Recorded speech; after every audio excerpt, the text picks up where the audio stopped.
airplanes of the 3rd Fleet on the 13th and 14th of November attacked enemy shipping in Manila Bay, airfields and other installations on Luzon Island, including the Cavite Naval Base.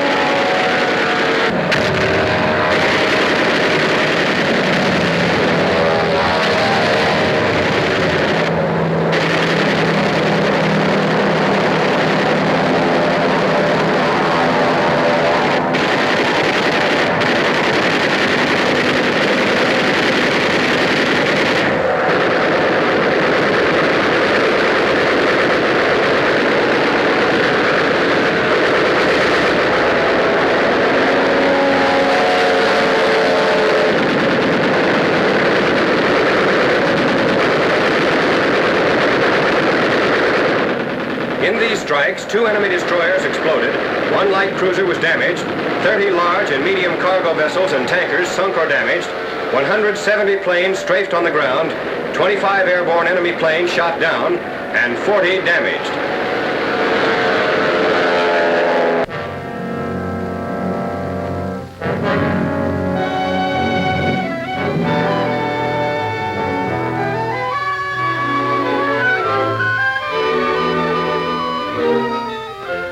Sixth Army forces en route with the 7th Fleet to northern Luzon.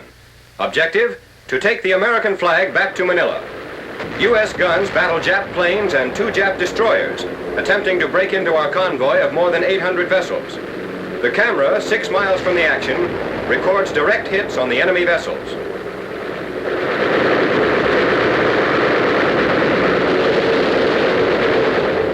Enemy air attacks off Lingayen Gulf. Lost to the enemy, 79 planes.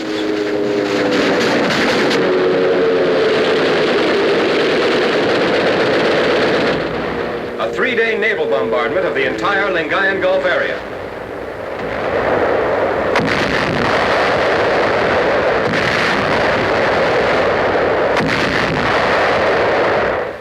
On S Day, 9th January, a 2-hour bombardment is concentrated on Lingayen Gulf's southern coast.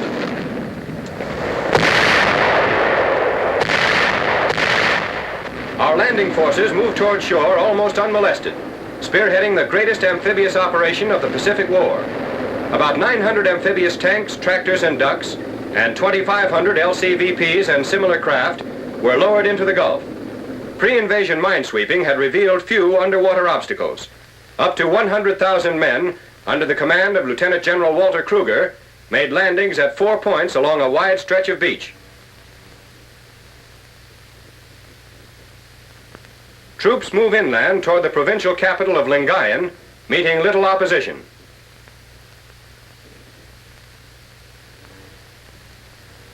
Beachhead areas were left virtually deserted by Filipino residents, in compliance with our pre-invasion leaflets.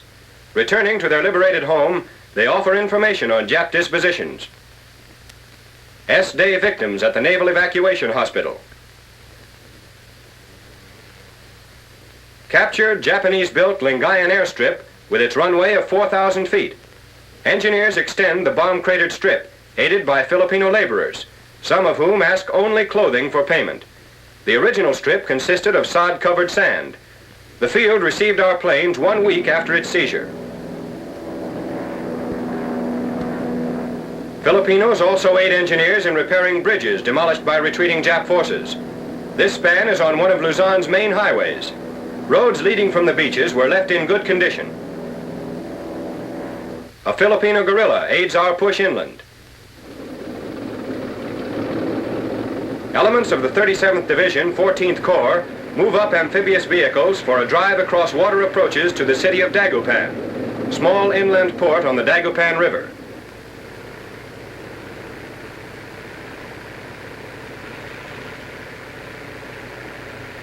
Dagupan natives indicate the absence of Japs by a welcoming American flag.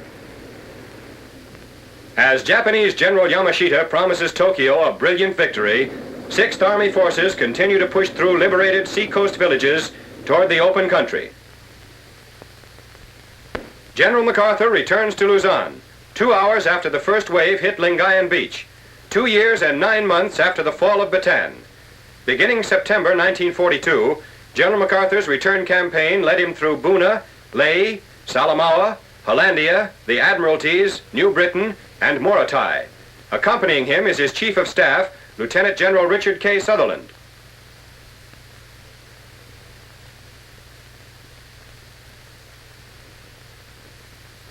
On the eastern flank of the American penetration, infantry units pushed toward Damortis in the northern sector of the Gulf. Dead Jap in Damortis, 1945. Jap monument symbolizing victory in death, erected in Damortis, 1941. Resistance intensifies on the eastern flank.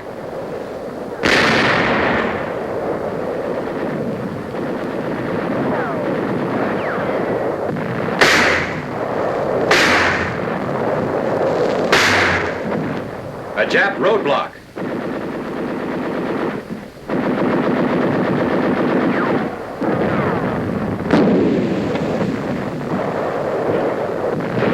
Filipino guerrillas are supplied with grenades and instructed in their use. There are an estimated 2 million native guerrillas in the Philippines. S+4. A 50-mile area has been secured to the north, east, and south of Lingayen Gulf.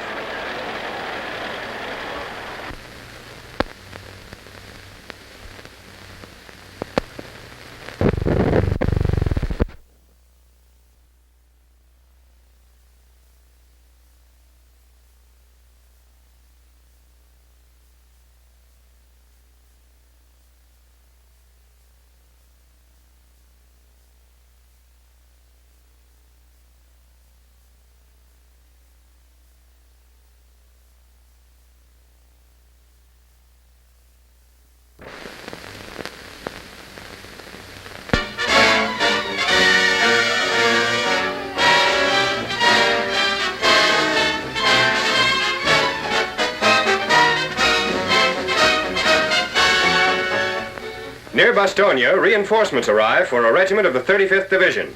It is 10th January when Lieutenant General George S. Patton's Third Army is exerting heavy pressure toward compressing the bulge. There is no time for gradual battle hardening in a quiet sector.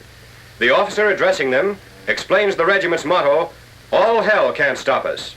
He tells them the regiment has never given ground and makes no effort to minimize the harshness of the winter campaign and the dangers facing these men.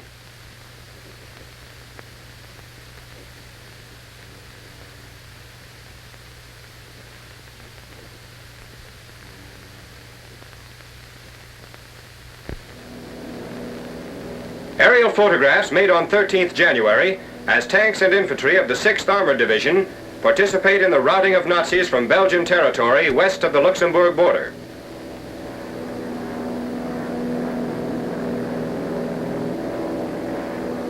By 25th January, the 6th Armored is to reach a point 2 miles from the German frontier and 13 miles east of Houffalize. Houffalize itself is captured on 16th January. About 500 yards from the town, 2 patrols meet. It's a junction between patrols of the 1st and 3rd Armies, who have been moving toward each other from the north and south since 3rd January. Houffalize, a resort town lying in a sheltered valley, is silent and in ruins on 18th January. First patrols, which entered on the night of the 15th, found it had been evacuated hastily after a last-minute defense by mining.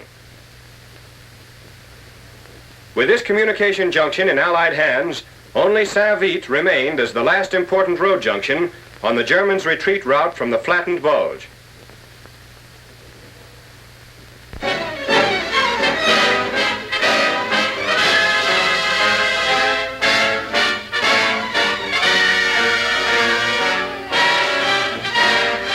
On the 7th Army front, during the first week in January, our lines are pulled back from advanced positions in the Wissembourg Gap. After last vehicles cross the bridge over the Selsbach River, 13 miles northeast of Agno, the span is made ready for demolition. Engineers of the 79th Division place the charge.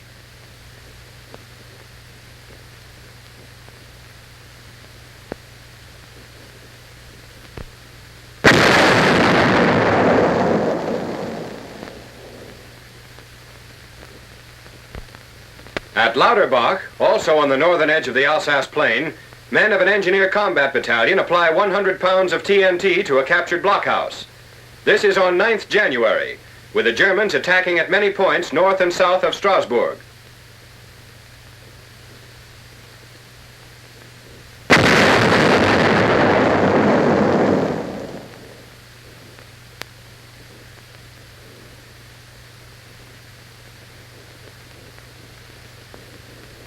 Elements of the 79th Infantry Division, supported by tanks, move up to counter enemy gains southeast of Agno.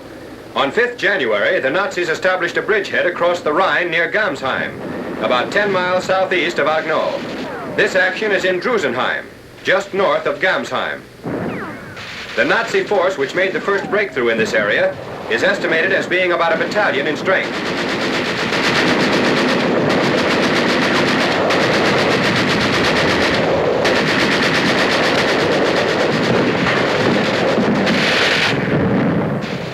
Infantry troops dash for cover, while tanks start to drive the foe from defensive positions at the far end of a bridge leading to the next town.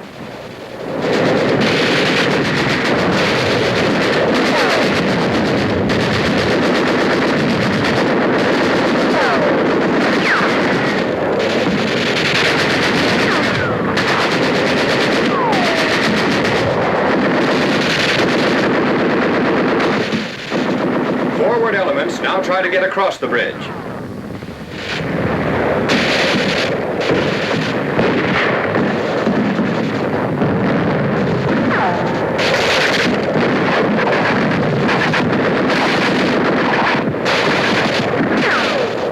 Other troops follow up the initial crossing.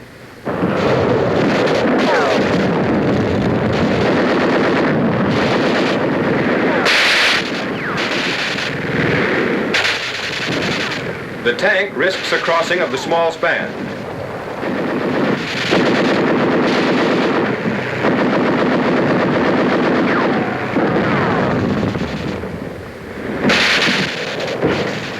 Additional troops press forward, and heavy but indecisive fighting continues.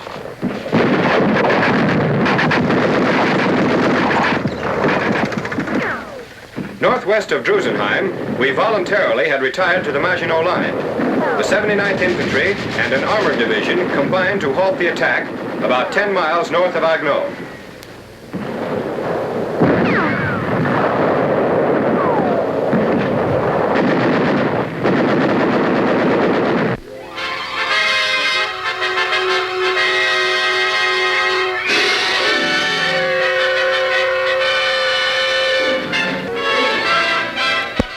Reconnaissance photographs of the oil refinery near Mercvier, 25 miles north of Strasbourg. The area is shown before and during the attack by 8th Air Force heavy bombers. 106 B-17s flying at 20,000 feet dropped 260 tons of bombs on the Nazi-held installations. The extent of the damage inflicted in the August 3rd strike was first revealed through the photograph now shown. By the end of November, Mercvier was captured, and in December, Air Corps cameramen made the following record of the bomb damage. Nearly every building was damaged or destroyed, and airmen report that fires were seen burning 20 hours after the attack. Lost to the Germans was the source for an annual yield of 5,000 tons of lubricants. The total tankage capacity for oil stores was 80,000 tons. The refinery's rail lines were also knocked out. The Mercvier plant was the only oil refinery of significant size on French soil. It had a crude intake capacity of 12,000 tons a month and utilized the output of local oil fields. The crude stock contained good quality lubricating oil, and the refinery had acid and clay treating and dewaxing facilities, as well as a cracking coil to augment the naturally low yield of gasoline. Aerial views of the bombed-out refinery and surrounding countryside. In the past 6 months, key railroads in western Germany and other vital oil centers have been targets for persistent attacks by our heavy bombers. Latest figures on air operations reveal that Allied planes operating from bases in Western Europe and the Mediterranean flew approximately 27,000 strategic and tactical sorties and dropped nearly 21,000 tons of bombs on enemy targets in the brief period 16 to 23rd January.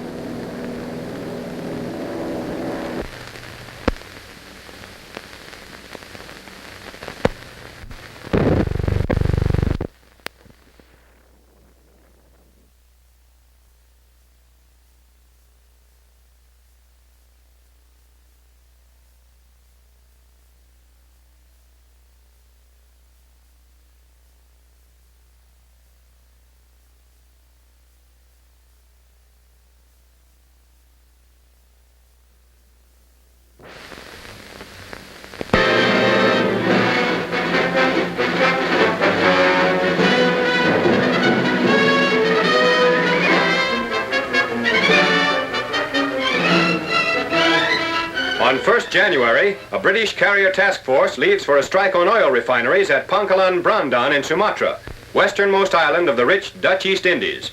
The task force contains 3 aircraft carriers. At 0650 hours, 4th January, Hellcat fighters and Avenger bombers take off. Along with these go rocket-carrying Fireflies and small, fast Seaflies, naval developments from the famous Spitfire fighters.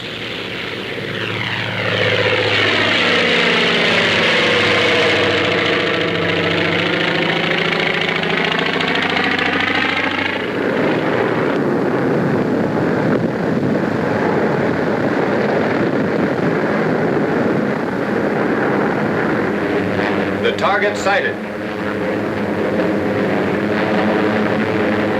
The refinery powerhouse and other important plants receive direct hits, as do oil tanks and administration buildings. During the bombing, Jap planes strafe and dive bomb ships of the carrier force.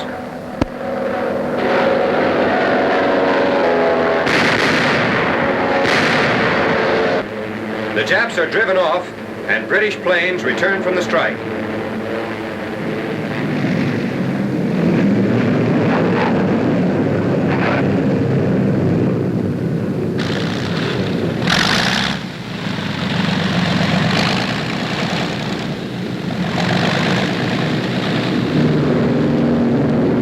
Several planes make crash landings.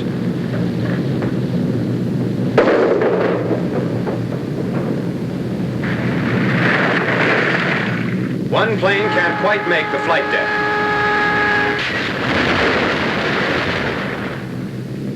The task force reports no planes lost through enemy action and no casualties. Crippling damage was done to one of the most important centers of Jap oil production.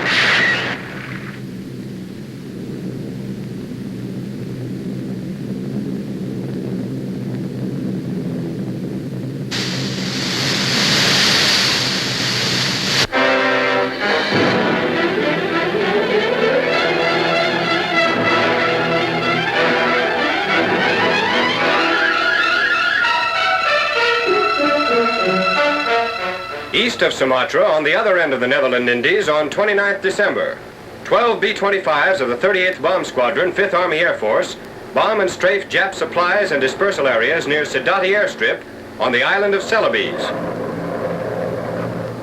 Coming in over the target at an altitude of 75 feet, the planes make effective use of the screening protection afforded by trees and jungle brush. Our planes encountered light 20mm anti-aircraft and machine gun fire from the ground. Each plane is loaded with 12 100-pound para-demolition type bombs, whose slow parachute descent gives low-level bombers time to escape the blast.